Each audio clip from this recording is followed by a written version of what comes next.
Hello, welcome to Crayfish's new Succeeding in China story series. My name is Ting Zhang. I'm the founder and CEO of Crayfish. We are a trusted advisor and partner helping business to succeed in China. So this series of video interviews aim to provide personal insights and practical advice about real stories of UK technology companies that have managed to enter and expand in China successfully. So today I have the pleasure to speak to Andrew Bickley, Co-Managing Director of Cambridge Mechatronics, known as CML. Welcome, Andrew.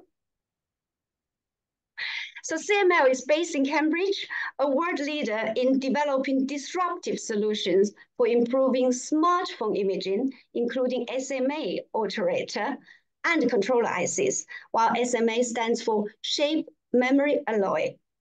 So CML SMA technology is used to control and position objects with the highest level of precision, such as mobile phone cameras, haptics, 3D sensing, and new applications like AR. Since first setting foot in the Chinese market in 2017, CML's business in China has grown steadily against the backdrop of fast-growing market landscape and the wider global business environment. So Andrew, how did it all start with your business in China? Thank you. So we started as early as 2013, and our technology is called object image stabilization, which is appropriate for smartphone cameras. And in 2013, we were working with an American company to produce actuators to enable this technology. Then object image stabilization started to become very important into the Chinese market. And that around 2015, a lot of interest from Chinese companies to use what we call OIS, object image stabilization. We had our first license in China in 2017, and that was with TDK. And then we started to see a lot of interest from Huawei, who really grasped the advantages of this technology. And they started to work with us exclusively on a particular product series of SMA. And we were very successful with Huawei, introducing it into the P30 Pro and the Mate 30 Pro products. And since then, Huawei have been able to innovate with this technology so that we've been a regular part of their camera solutions. Then building on that, we started to expand our presence in China, where we have 5 manufacturing licensees who create object image stabilization as actuators, which can be delivered into smartphones. And then we progressed through 2021 and 2023 to design controller ICs, because although we were providing the actuator technology, we were relying on third parties to provide the controller IC. And so we started to develop the controller IC, and we can now provide controller ICs as part of the total solution. But the big benefit for our customers, where we have progressed from 2013 to where we are now, is that we can provide a complete solution of the actuator, the control algorithm, and the semiconductor product to host it. So is your total solution also your biggest competitive advantage over your competitors? Absolutely. One of the crown jewels that we are experts in is the algorithm development. So how do you control the wire? How do you control the wire accurately?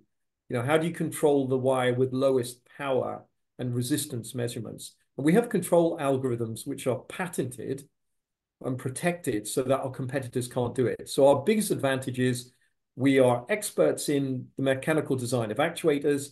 We are experts and have patented technology for the control algorithm. And that algorithm is now hosted on an optimized controller IC that we provide into the total system solution. Right. Yes, I understand that you have 700 patents granted and pending. So that is very much a competitive advantage over the other players in an industry. Absolutely. As you know, we're a Cambridge-based company. So a lot of our engineers are PhD-based. A lot of our engineers come from Cambridge universities, and they're very dedicated to innovation and filing patents and coming up with new ideas. So that's the core DNA of our company, is the heritage of innovation and the patents that we are able to generate. So if I come back to the China point, you have entered the market for 10 years, over 10 years now. So what are the major learning points? So there have been many. So the first one is a faster transfer of engineering support and engineering functions to China. A lot of companies will try to remain operational in China through their core competence in a Western country. So we've learned many things around working in China and being successful in China. And one of the biggest things is to transfer faster engineering, technology, and processes to China to be truly local. A lot of Western companies will have a preference to keep that at the headquarters and not relinquish it to be closer to the customer. So that's one of the big learnings. The other one is tools. Chinese customers want to be self-serving. They want to do as much as they can and be autonomous. So you need to create tools to allow them to do that. And then the other simple learning point, but is sometimes difficult, and it's where you've been helping us, is scaling up teams.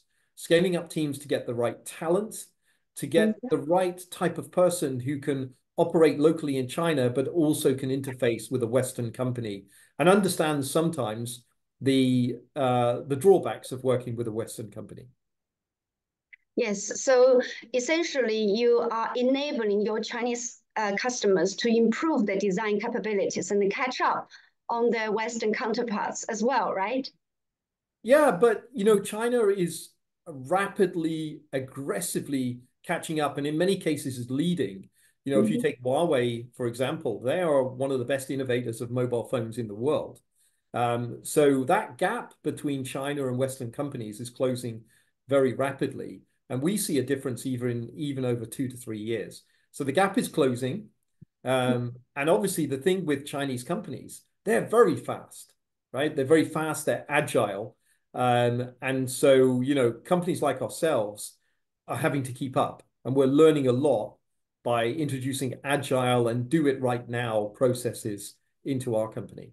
And you're still keeping a good distance with the local competitors, right? So you are always ahead.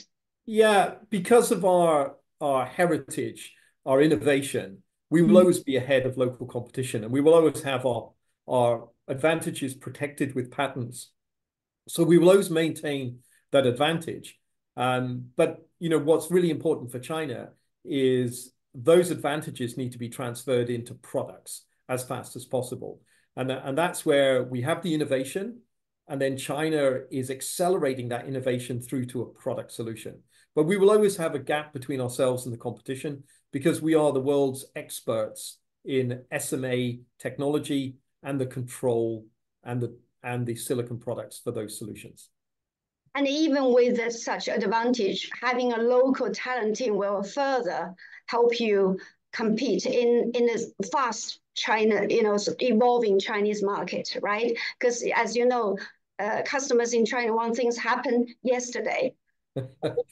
Absolutely.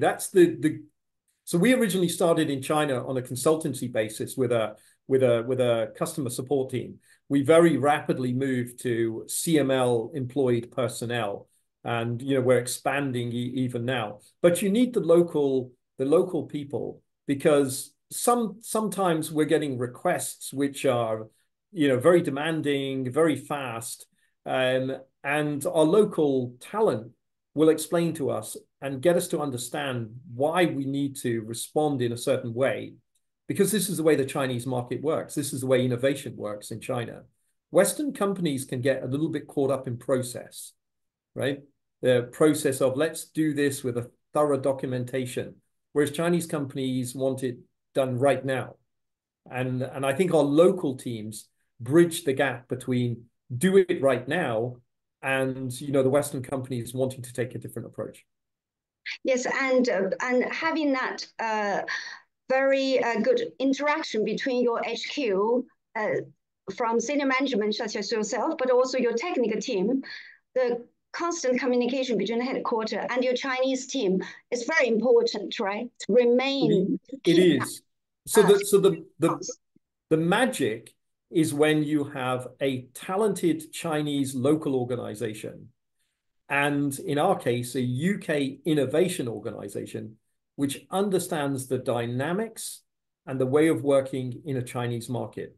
If you try to impose Western ways of working into the Chinese market, you will fail, right? And this is one of the biggest learnings. And our local organization, our local talent, are keeping us educated in terms of what success means for our Chinese customers and how we have to support that.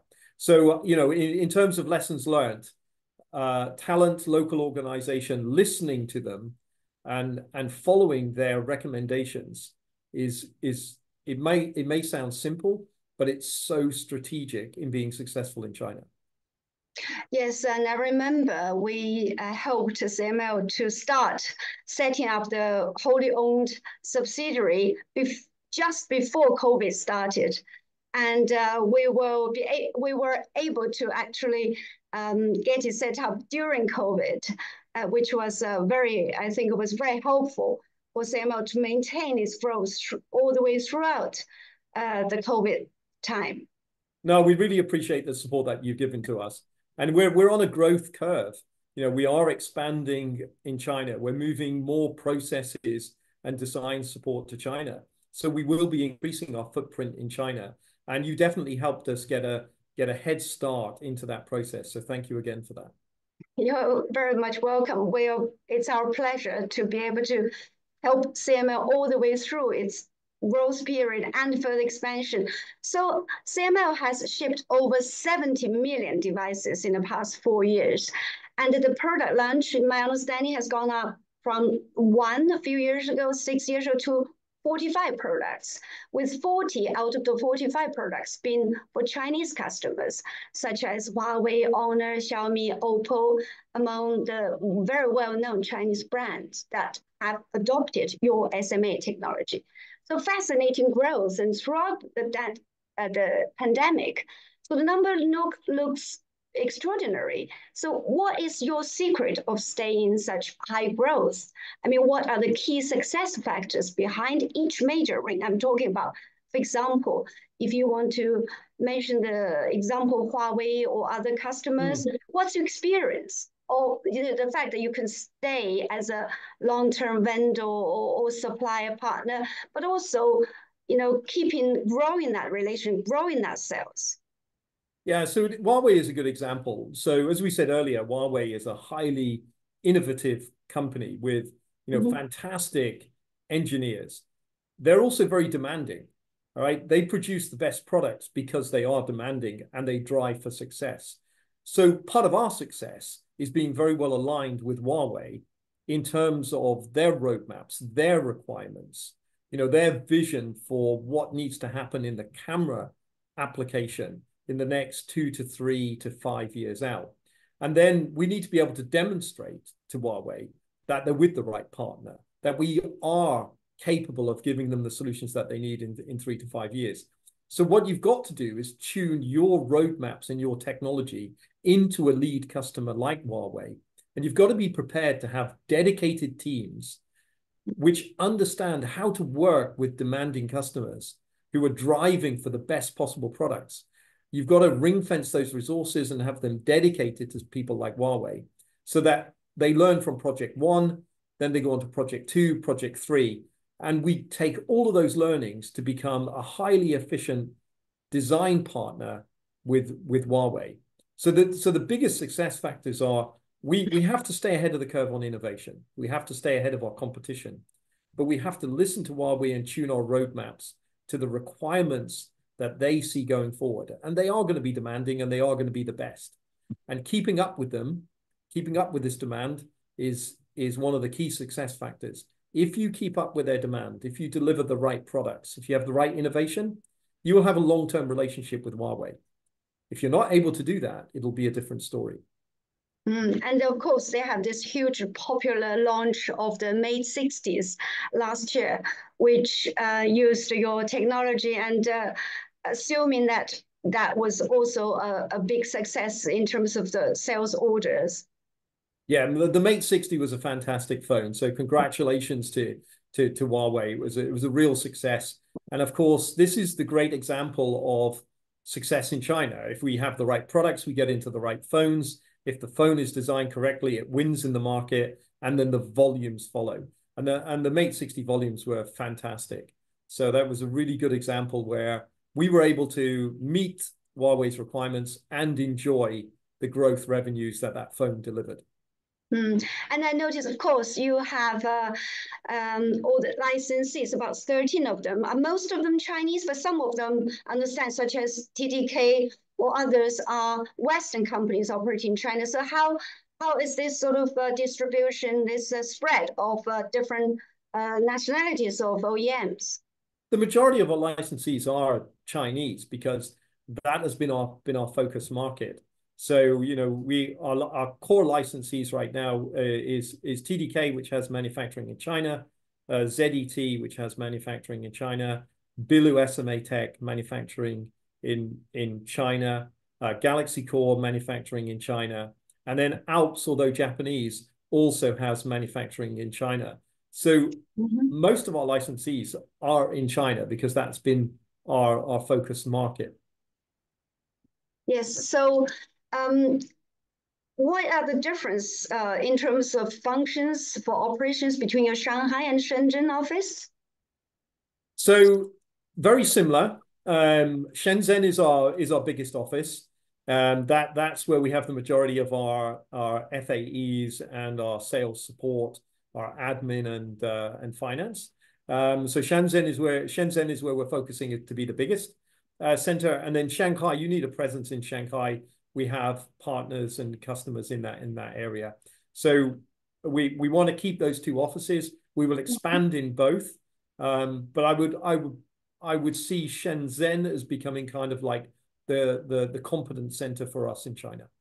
Would you recommend to other tech companies when they go to China, they still need to have multiple locations for the different purpose? That's why I wanted to ask you as well.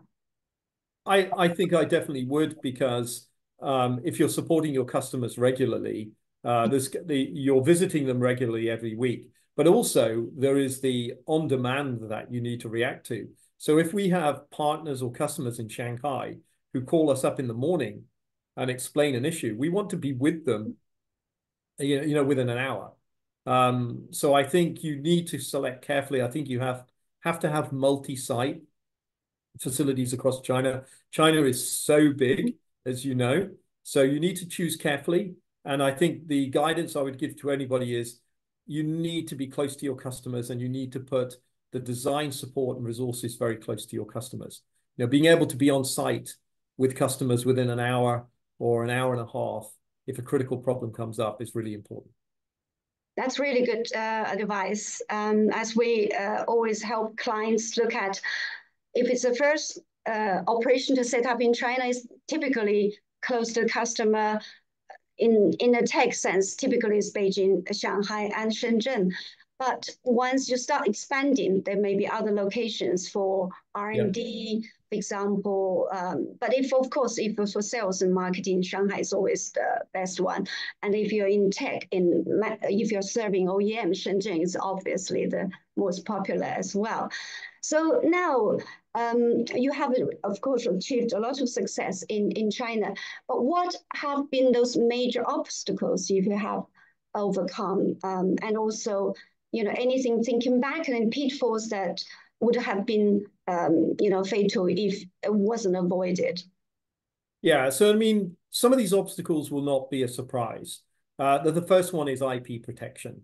So if we're going to be operational and supporting customers in China, we need to make sure that we have our IP protected, and that's for the benefit of our customers and our supply chain partners. So I think an extra effort around IP protection for China is always an obstacle that you need to address. I think the other one, we touched on it a little bit earlier, competition. Local competition develops much faster in China than it does in Western countries. So that means if you're developing a product portfolio for China, you have to be super fast. Yeah. because Chinese local competitors make advances quite rapidly. So staying ahead of the game on roadmaps and product development and innovation, that's really important. And it's a different pace in China. So the other one is the geopolitical landscape, where we need to tune into that and be sensitive to that. But what does that mean? It means you need to have local Chinese supply chains so that you're not influenced by maybe, restrictions or other things that are going to come up around, the geopolitical landscape. And then lastly, the one that I think was common to everybody, and hopefully it doesn't happen again, was COVID. Right in the middle of our key growth time was COVID.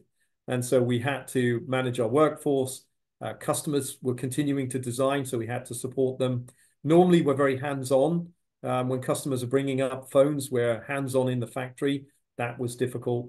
So we did a lot of remote work to get over the COVID period. But hopefully that was just a one-off. Yes, I think in the COVID, because China did not have lockdown in the first 2 years, international, and it's only later. So, and then when China actually entered into lockdown, UK almost came out.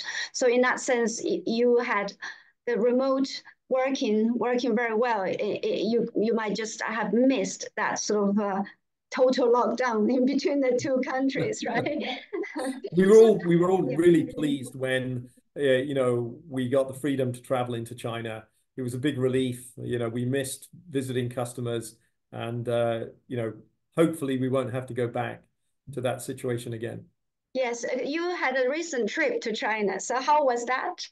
Yeah, so I did North China right the way down to South China. So I got to experience minus 15 degrees temperature to plus 20 degrees temperature. So I had good temperature cycling. It was a really successful visit. The things I like about Chinese customer meetings is they're very frank, they're very black and white. It's very clear what you need to do. And it's if you make the right decisions, then you will enjoy successful business. So I had a very good trip. I also got to celebrate pre-Chinese New Year with my team, which is the first time for me. So I really enjoyed that. And I'm hopefully looking to come back to China in March. That's great. So it's always good to have that trip to meet your customers in person, right? And particularly in the Chinese culture, even though you have been doing business with them for a few years and things are going well, but when you go there, do you feel that makes difference? I think, I'm on my fourth trip to China now in this role, and I'm meeting the same people again.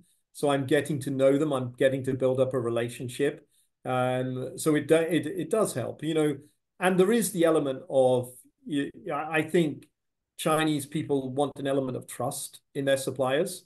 So, that takes time. And I think we're getting to that stage with a lot of our partners. And the other thing is it's good fun as well, right?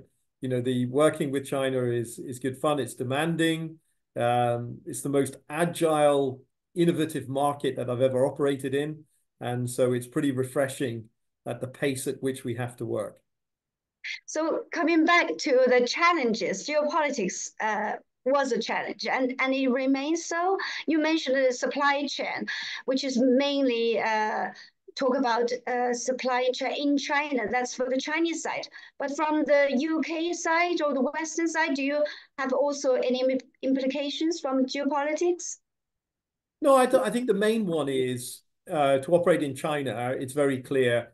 Every meeting, Chinese customers want to talk about local supply, and we're very accommodating. We're trying to enable that in the bill of materials. We're trying to enable that in the supply chains. Our controller ICs that we sell into China are all manufactured and assembled in China. So when you start the development of a product, you naturally start it from looking at how can I get this manufactured in China, as opposed to getting it manufactured in other areas of the globe. And do you have any concerns or reservations, that the fact that most of your business comes from China when it comes to present the company to investors or wider sense of a PR? No, because we're diversifying our business. So China smartphones is very important. It's been our first market. We have other markets that we are pursuing. So we have the medical market, which is a global market. Actuators and precision actuation and controller ICs is applicable to that market. So that will take us into markets outside of China. We have been operating in the AR/VR market, which is predominantly outside of China right now. So in terms of when we were going through the investment rounds, the diversification of our business was an important point, but also it's the potential of the technology that we have. Our technology can go into multiple applications. It's just that we've been very successful in the China market, and we will be successful in markets outside of China as well.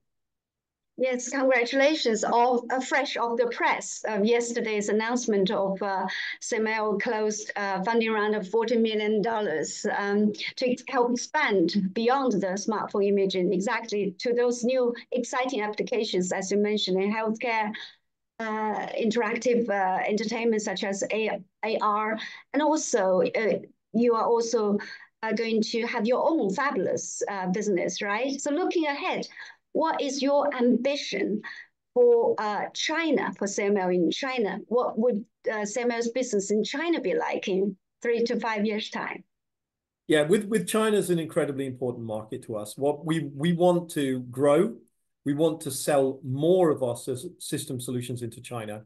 Our controller IC platform, our silicon platform, is very important. We will be having multiple products which will give benefits to our customers. There will be higher performance, they will be lower power. Of course, they have to address costs, so there will be lower cost. There will be better tools, there will be better service. So we will expand in China. And we would expect over the next 3 years that our business would easily double in value in China. So we see a good future in China. What it means for us is we are investing. That $40 million that we have is investing in our core semiconductor capabilities. And it's also investing in some efficiencies and tools that will give our customers the best possible experience when they engage with CML. So we'll see a lot more talent needs to be recruited in China if you're looking to double the business. Absolutely. And, getting the right talent is not easy, particularly if you're a Western company. I mean, you need the local management and infrastructure and knowledge base to be able to recruit correctly. So we're well established in China now, but we will grow and we will be expanding the team. Yes, I understand my team is recruiting a few engineers and key account managers for CML in Shanghai and Shenzhen. I think one of them started a couple of weeks ago, just before Chinese New Year. We did, and I met him at the pre-Chinese New Year dinner. So so that's good, and we will continue to expand as our business grows. So we look forward to working with you also further in the next few years to help. So I just want you also give a tip for our audience in terms of cultural aspects in your various trips and in your business dealings with your Chinese customers or counterparts or partners and stuff. Do you have any cultural aspects, reflections that you would like to share as a Westerner? Yeah, I would say if you're a Western company and you're trying to operate in China, the first thing is leave the Western mentality behind. You have to have a completely open mind.